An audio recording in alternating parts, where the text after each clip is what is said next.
Good afternoon, everyone. Can you hear me, first off? These masks are wonderful, but of course, they can be a little prohibitive when it comes to audio, so I apologize in advance, and I will try to remember and to speak up. My name is Brandi Parisi. I'm the host and producer at All Classical Portland.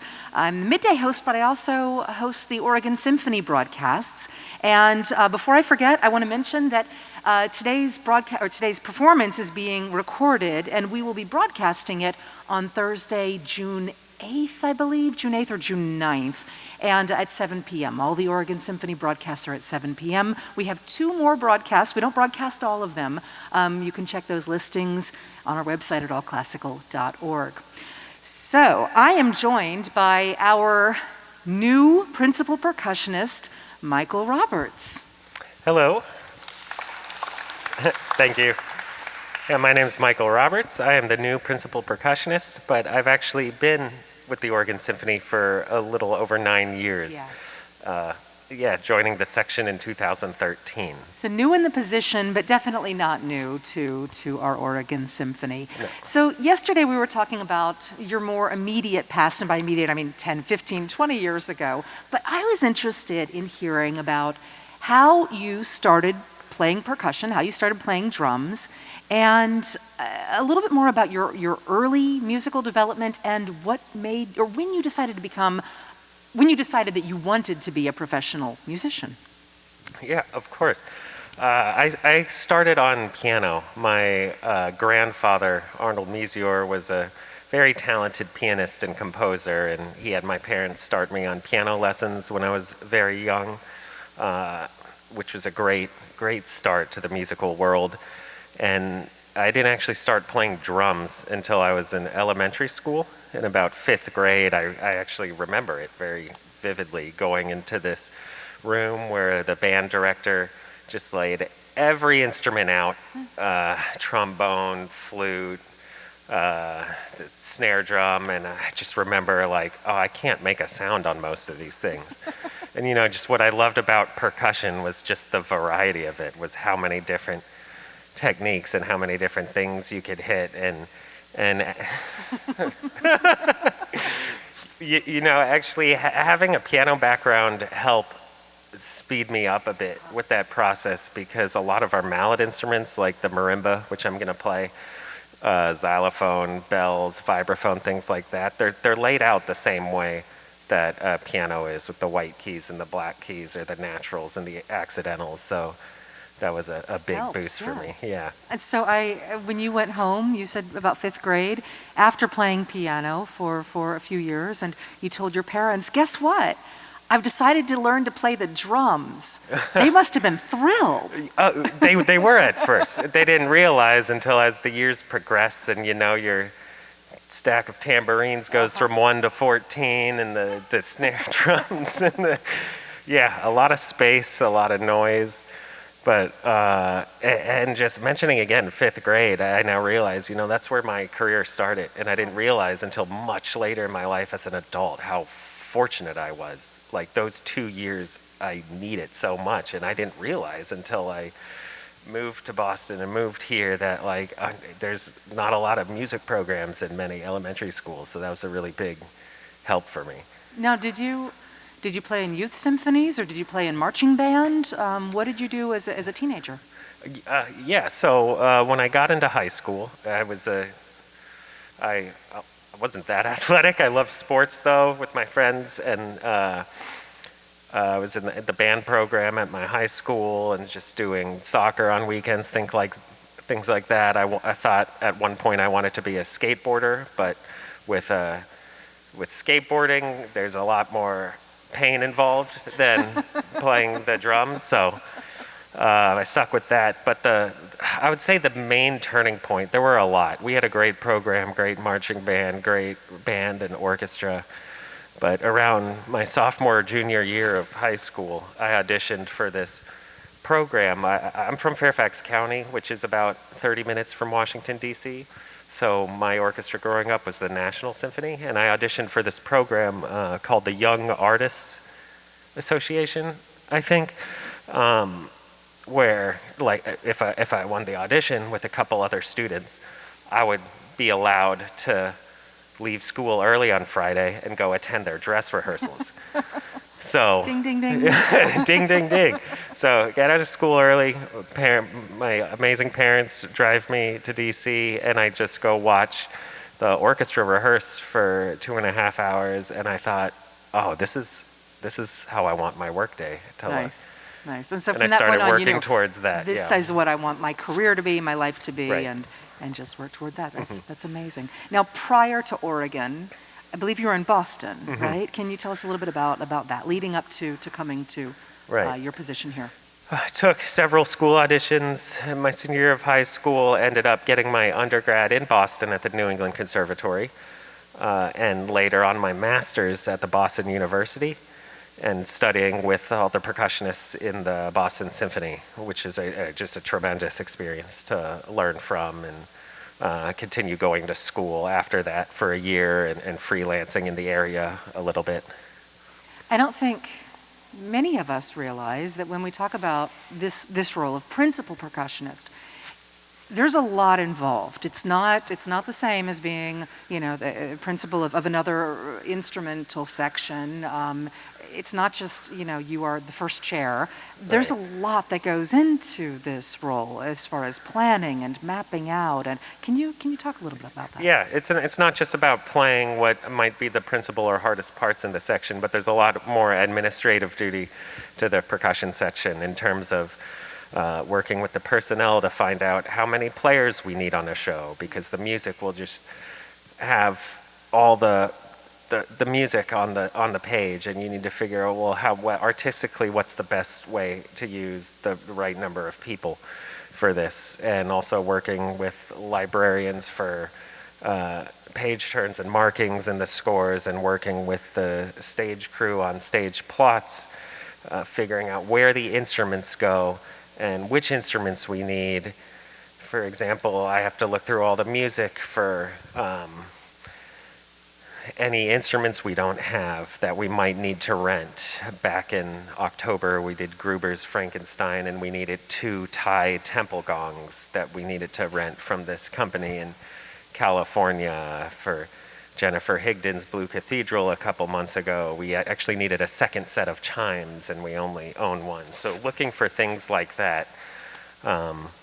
Actually, speaking of odd and found instruments, also in the Jennifer Higdon, musicians had to play glasses with water tuned to 8 specific pitches. So I had to spend a good deal of time in Goodwill, flicking glasses that, like, the ideal pitch is when the water is sort of right in the middle of the glass, and so you gotta Oh, sure. look a little funny, but Yeah. and get the right glass, because some of them don't work the way they're supposed Well, to. don't work, and I would imagine, there'd be some glasses that if the pitch means that the water is just below the lip, like, that's risky at that point. I mean, in Oh, live yeah. performance, yeah. Definitely. So the exact right glass. Well, and I'm looking at like larger symphonies, especially, 20th century symphonies that often use lots of percussion. In fact, we've seen symphonies where, it fills up half the back row. I imagine there's a lot of negotiating and working around with all of the other musicians to make sure they have room. Right. Well, I mean, and I have to figure that out too, so we're not running into each other. And I'm trying to think of a classical that, I don't know, maybe you might have been to. One we did recently was before Beethoven 6, we did Gabriel Kahane's Piano Concerto, and that had a whole back row full of percussion. And, just me, I'm playing marimba, bells, bass drum, xylo, vibraphone, and that already takes up like a ton of space. lot of So I real have to estate. figure out where it goes, and if I make an assignment to a player saying, oh, can you play xylophone in this measure, and 2 measures later play snare drum, of course that's doable, but not if the snare drum is 20 feet away from the xylophone. So working out things like that. It's fun. There's a lot like of organization. choreography almost as much as... Yeah. So this piece by Gabriela Smith, this was written in 2013, a concerto for marimba, called Rip Rap. And, Gabriela Smith was was recently here, right before the pandemic, in I think February of 2020, for her piece. I think it was Bioluminescence. Is that wonderful piece? Her music is very dynamic and really accessible, but still feels very modern and interesting. And I love how she combines elements of the natural world or ideas of the natural world into this. And this marimba concerto is a good example of that. Oh yeah, and the orchestra loves her music, and we're going to do more of it. It is modern, but it's so accessible and leaves you wanting more, especially this piece, which this 10 minutes just goes by really quickly. But yeah, her connection to the natural world. I looked up what riprap meant after I learned the piece. So it's called riprap. The piece is called riprap, yeah. And there are those human-placed large stones where they make the structures that prevent structures from falling down or erosion. And I thought, I need to get in touch with her because I'm not drawing the connection like too much literally. And she told me, Michael, the initial inspiration for this piece drew from Gary Snyder's poem Riprap. And I thought that was amazing when I looked that up, because I don't know if she knew this, but Gary Snyder, who I didn't know before I looked this up, is a Pulitzer Prize-winning poet who went to Reed College. And so the piece drew inspiration from his poem Riprap, which isn't directly about the definition of riprap, but making an analogy to riprap, to everything in life, and about our inner harmony with everything inside of us and in nature. So very introspective, yeah. That's lovely. Michael and I talked earlier in the week, and one of the really interesting things I found in our discussion, when you were talking about when you learn a piece and also when you share a piece or teach a piece, that you use analogy, not just in this, but in other works. Can you talk a little bit about that? You talked a lot about visual analogies also, again, in these musical works. Yeah, I like to think of a lot of pictures in my head when I'm learning music, or different phrases, which helps me bring out the different character of each section I'm doing. And actually, I'm not sure, maybe it's a quote from Stravinsky or someone else, where he called like art or painting sort of petrified music. And I'm like, oh, that's kind of neat, where like a piece of music that's like 10 minutes long is just like a painting you're looking at, but over the time span of it. And with this piece, Riprap, there's not a lot you can find online about this, so I had to draw my own inspiration. And I was getting a lot of water analogies, because there's a lot of sort of phasing elements to it, where things come into focus and then out of focus, where the marimba and the strings are lining up, but then not directly lining up. And it reminded me, if you're looking at a solid object underwater, which this solid object is this A minor chord that kind of carries through the piece in many different variations. But because of the water, it almost looks shapeless at times because of the ripple effects. That's amazing. And it's haunting, it's hypnotic. There's some like beautiful moments that seem to come out of nothing, where you just feel like it's sunshine hitting the water for a second. But there's so much to this piece, which is why I wanted to do it. It packs a lot in. Well, to that end, I mean, you have been with the Oregon Symphony for a long time, but this is, your new role as principal percussionist.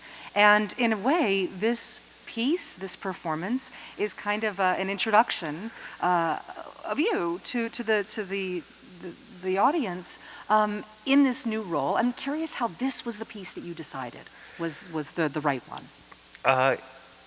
Like I mentioned, it packs a lot into such a short amount of time. It also, not just shows off the marimba in a unique way, but it also shows off how amazing our string section is, because there's so many extended techniques they use with pizzicato and playing on their instrument, and glissandos. And that word glissando comes up in the lecture notes. Can you explain what that is? What glissando is? You'll hear that a lot throughout the piece. It's when you have two notes that they're supposed to slide from one pitch to another pitch, hitting every in-between. So I do that as well, sometimes on the bars or on the resonators. I'm not just playing on the bars. I'm also using, instead of just mallets, wooden dowels and other things like that. So there's a lot of interesting color and texture in the piece. Well, you mentioned the tools that you're using. So The mallets. Mallets are made of what? And what are the other tools that you'll be using for this? The shaft of the mallet is any of 3 different types of wood usually, but when we say mallet, there's a core and there's yarn wrapped around it, what you're used to hearing when you see a marimba player. But the wooden dowels, I'm just playing directly with wood, on wood. And then there are these other mallets I use called hot rods, which are a small bundle of sticks that drum set players use a lot, you might recognize. Okay. And yeah. Yeah. So, as we've been talking about, a lot of what you do is mapping out and looking toward the future and not having surprises, hopefully, about things that, oh my gosh, I forgot we needed to get that particular instrument. Always looking ahead, focusing on this week as well. I'm curious, though, we have a couple months left, a handful more performances in this season. What are some of the concerts that you are especially excited about as a percussionist and looking forward to before we wrap up the season? Oh, absolutely. Pines of Rome. What an incredible piece that is. And we love playing loud.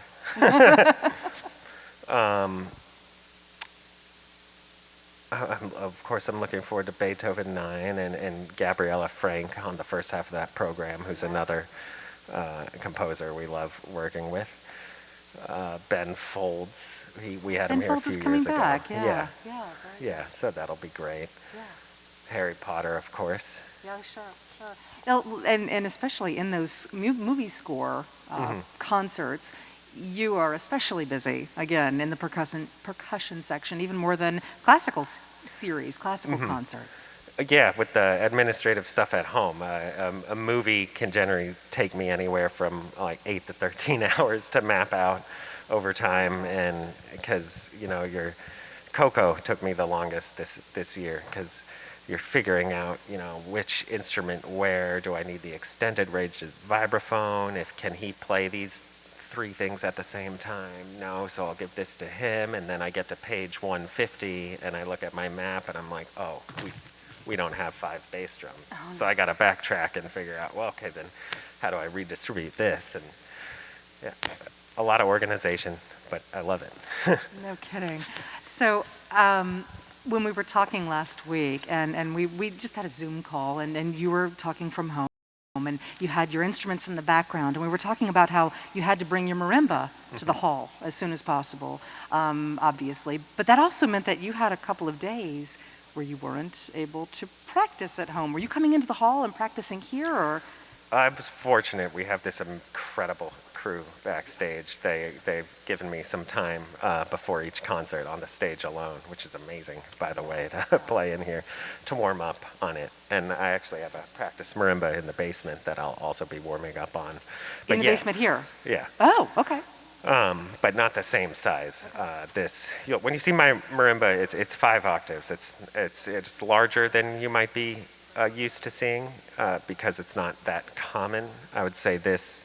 Actually, I just realized this today. This is actually pretty funny. There were only 3 times this whole season we needed the extended range 5-octave marimba, which is when I bring it to the hall, and it's for Gabriella Smith's piece today.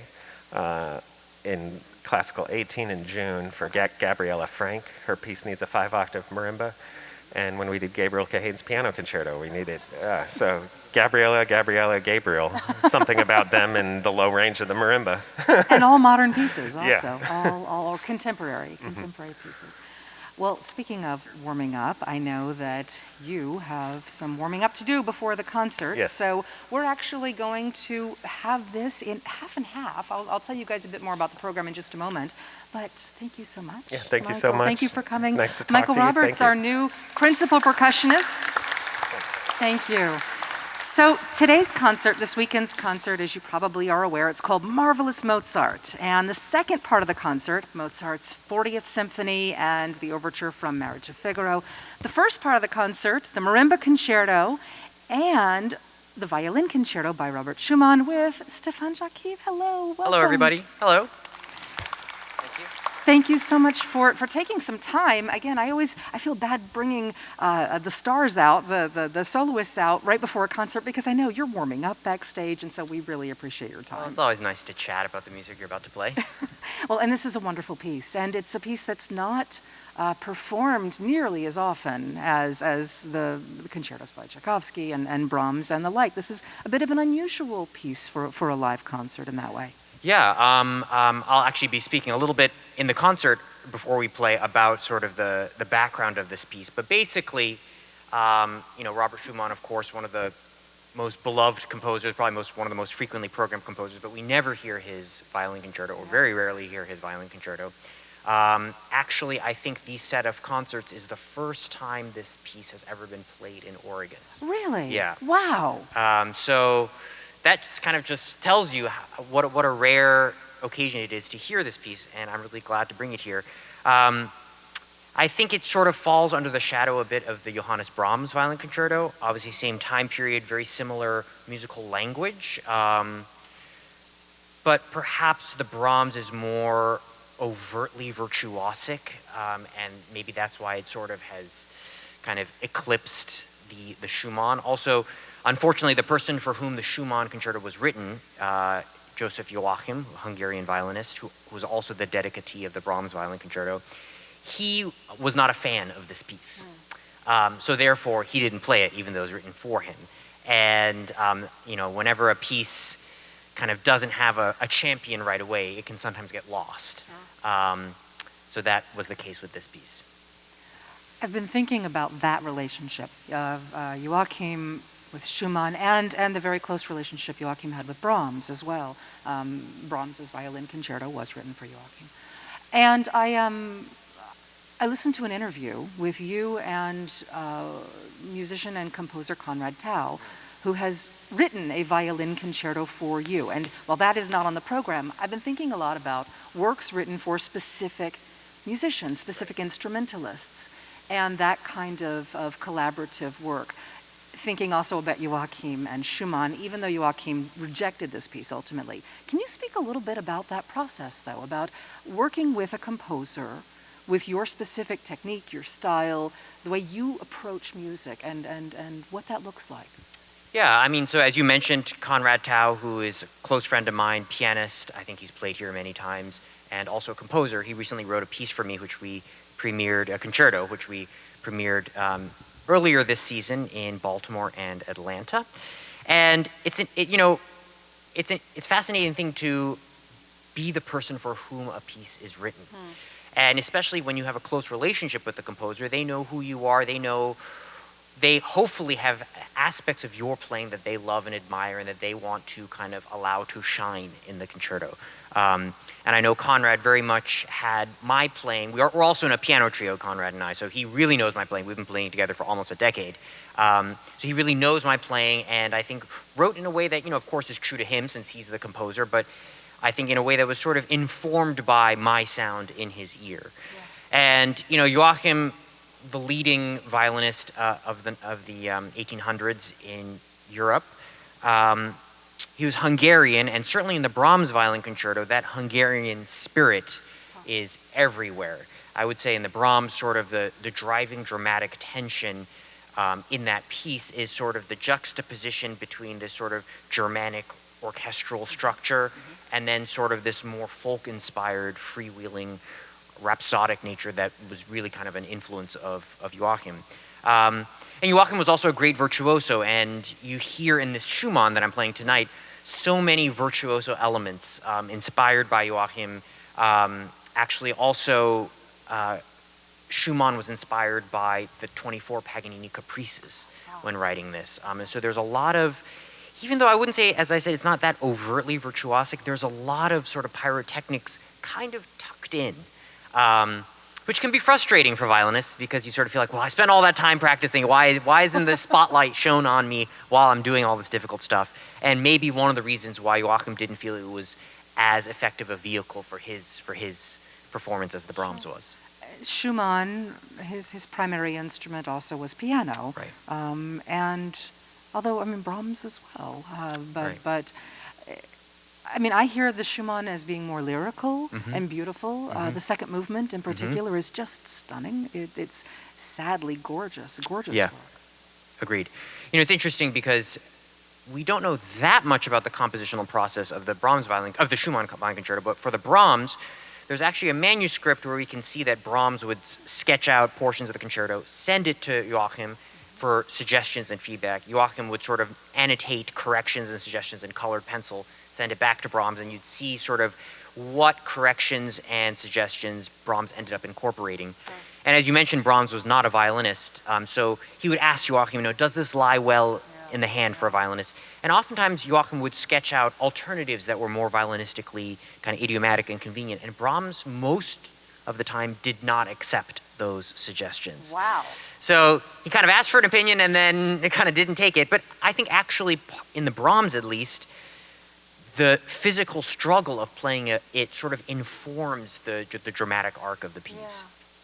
So maybe, even if he didn't take it, even if Brahms didn't take those, maybe it would have benefited Schumann a bit more to have a little bit more of that collaborative spirit. I find that, the funny thing about working with composers, actually, when I was preparing this concerto that Conrad wrote for me, in addition to being a pianist and a composer, Conrad is also a highly accomplished violinist. Yes. So first of all, most of the time, everything he would write would already feel violinistically kind of idiomatic since he knew how to play the instrument. And whenever I would say, this part doesn't quite lie, he would then pick up his violin and demonstrate it. And it would sound great. Yes, it does. So it's hard to argue with that. I mentioned this last night, but I love this quote, and so I'm going to bring it up. I saw an interview with Stefan from a few years ago, and it was one of those 20-question interviews, and you were asked, is there a quote that you find really inspiring? And I'll just let you say it, but it's this wonderful quote by Albert Camus.